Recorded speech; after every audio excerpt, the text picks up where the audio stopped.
Assalamualaikum warahmatullahi wabarakatuh. Hari ini adalah pelajaran PDTO. Kompetensi dasar yang akan kita pelajari adalah 3.1, yaitu mengklasifikasi jenis-jenis hand tool. Pada pertemuan sebelumnya kita sudah membahas tentang kunci. Untuk kali ini kita akan membahas obeng, tang, dan palu. Macam-macam hand tool. Pada sebelumnya kita sudah membahas tentang kunci. Untuk saat ini kita akan membahas yang kedua, yaitu obeng. Obeng secara fungsi memang digunakan untuk mengencangkan atau melepas sekrup. Namun karena model sekrup yang menempel pada kendaraan sangat beragam, baik bentuk ataupun ukurannya, maka obeng yang digunakan juga harus mengikuti bentuk dan ukuran sekrup yang digunakan. Yang pertama, obeng plus. Obeng plus digunakan untuk sekrup berkepala plus. Perhatikan gambar sebelah kiri itu adalah sekrup yang berkepala plus. Kemudian yang sebelah kanan adalah gambar obeng plus. Ukuran obeng plus. Ukuran obeng plus ada dua. Ukuran besar kecil mata obeng dan ukuran panjang pendeknya obeng plus. Perhatikan gambar sebelah kiri merupakan gambar mata obeng plus kecil, sedang, dan besar. Kemudian untuk gambar sebelah kanan adalah gambar mata obeng plus panjang, sedang, dan pendek. Penggunaan obeng plus. Pastikan mata obeng dipasang pada kepala sekrup dengan benar dan sesuai ukurannya. Kemudian putar obeng plus berlawanan jarum jam untuk melepas sekrup, atau putar obeng plus searah putaran jarum jam untuk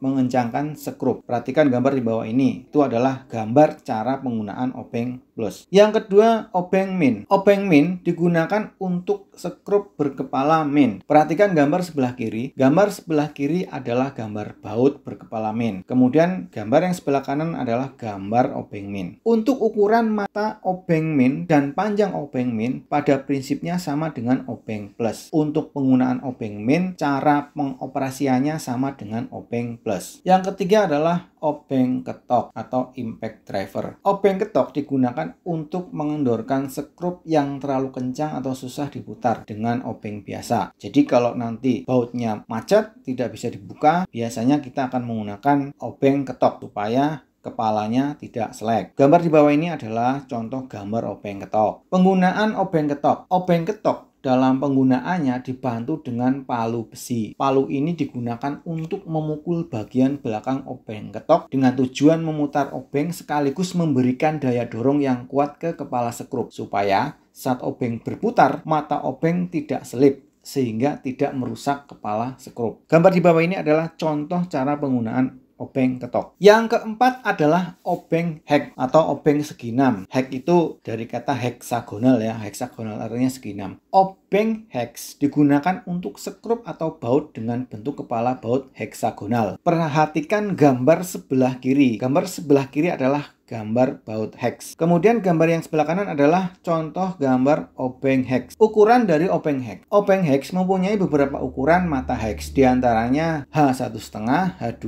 H2,5, H3, H4, H5, dan H6. Kemudian yang berikutnya, yang kelima adalah obeng torque atau obeng bintang segi 6. Obeng torque mempunyai bentuk mata bintang segi 6 digunakan untuk baut berkepala bintang. Perhatikan gambar sebelah kiri, itu baut torque. Kemudian yang sebelah kanan adalah gambar obeng torque. Yang berikutnya adalah ukuran dari obeng torque. Di antaranya ada T2, T3, T4, T5, dan T6. Macam-macam tang. Tang adalah alat yang digunakan untuk menjepit dan memegang benda kerja sehingga memudahkan mekanik dalam melakukan pekerjaannya. Alat hand tool berupa tang atau plier ini dapat digunakan juga untuk berbagai macam keperluan tergantung dari bentuk dan macam-macam tang yang digunakan. Yang pertama adalah tang kombinasi. Tang kombinasi memiliki fungsi untuk memegang benda kerja, memotong kawat atau kabel, hingga membengkokkan logam yang tipis. Di bawah ini adalah contoh gambar dari tang kombinasi. Kemudian yang kedua adalah tang potong. Tang potong memiliki fungsi untuk memotong kawat atau kabel. Di bawah ini adalah contoh dari gambar tang potong. Kemudian yang ketiga adalah tang lancip. Memiliki fungsi untuk menjepit benda pada ruang sempit, memotong dan melilit kabel atau kawat. Perhatikan gambar di bawah ini, itu adalah gambar tang lancip. Kemudian yang keempat adalah tang sambungan slip. Memiliki fungsi untuk memegang benda kerja kerja dengan ukuran yang beragam karena tang slip ini memiliki rahang yang dapat diperbesar. Di bawah ini merupakan contoh dari gambar tang slip. Yang kelima adalah tang air atau water pump-plier. Fungsi water pump-plier ini adalah untuk mencengkram atau memutar benda-benda berukuran cukup besar seperti pipa air dengan diameter yang besar. Selain itu, water pump-plier ini juga sering digunakan untuk menjepit klem pengikat berukuran besar seperti klem pada selang radiator. Di bawah ini adalah contoh gambar tang air. Yang keenam adalah tang catut atau end cutting plier. Tang catut atau dikenal dengan geget lebih dikenal dengan nama tang kakak tua karena model rahangnya yang menyerupai paruh burung kakak tua. Namun begitu, tang cucut ini memiliki nama keren lainnya yaitu end cutting plier. Fungsi tang catut ini adalah untuk memotong kawat atau tembaga dari ukuran kecil hingga sedang. Di bawah ini adalah contoh gambar dari tang catut. Yang ketujuh adalah tang buaya atau vice grip. Tang buaya juga dikenal dengan sebutan vice grip, tang cepret atau dalam bahasa Inggrisnya dikenal sebagai locking plier. Fungsi vice grip atau tang buaya ini adalah untuk mencekram dan menahan benda kerja dengan sangat kuat agar tidak mudah menggeser saat dilakukan pengerjaan seperti misalnya pengelasan, menggerinda, mengebor, atau memotong. Di bawah ini adalah contoh dari gambar tang buaya. Yang kedelapan adalah tang kupas kabel atau crimping plier. Fungsi tang kupas kabel atau crimping plier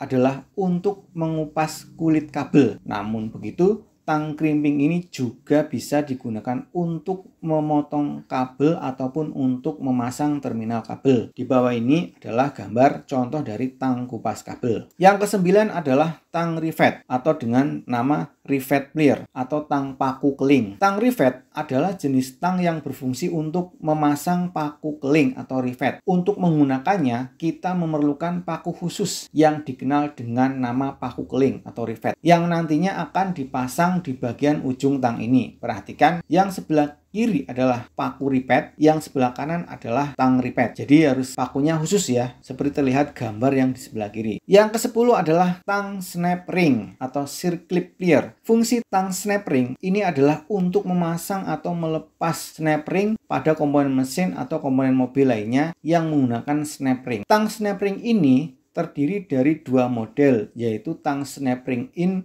dan tang snap ring out. Perhatikan gambar di bawah ini. Yang sebelah kiri adalah contoh dari gambar tang snap ring out. Kemudian yang tengah itu adalah gambar dari snap ringnya. Jadi bagi kalian yang belum pernah lihat snap ring ya, kira-kira itu seperti itu. Yang gambar tengah itu namanya snap ring. Kemudian yang gambar sebelah kanan itu adalah gambar dari tang snap ring in. Untuk lebih jelasnya nanti akan dijelaskan pada saat praktek apa sih perbedaannya out dan in. Materi yang terakhir adalah palu. Palu atau hammer merupakan alat perkakas tangan yang digunakan untuk memberikan tumbukan pada sebuah benda sehingga terjadi tekanan. Secara umum, palu digunakan untuk memukul paku. Namun, jika Anda berada di bengkel mobil, Anda akan menemukan bermacam-macam jenis palu yang digunakan untuk bermacam-macam keperluan. Yang pertama ada palu konde. Digunakan untuk memukul benda kerja dengan area yang sempit serta kerap digunakan agar benda kerja bisa dibuat berbentuk cekung. Seperti misalnya untuk mengakali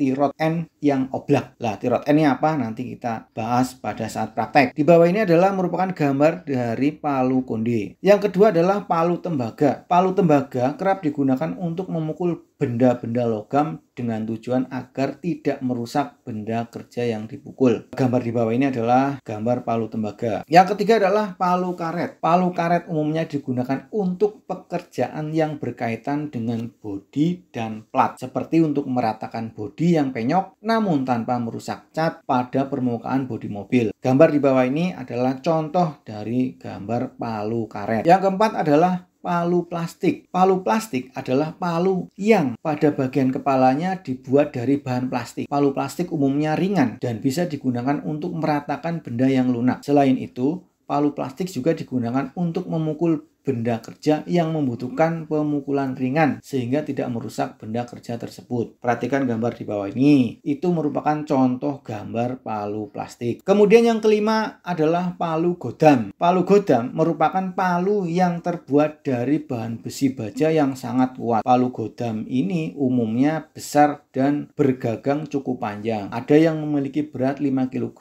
dan ada juga yang beratnya 10 kg. Palu godam digunakan untuk memukul benda-benda kerja yang membutuhkan tenaga pukul yang sangat besar dan kuat. Seperti misalnya saat ingin melepas bearing roda yang macet. Di bawah ini adalah contoh gambar dari palu godam. Sekian dan terima kasih atas perhatiannya. Cukup sekian dari saya. Assalamualaikum warahmatullahi wabarakatuh.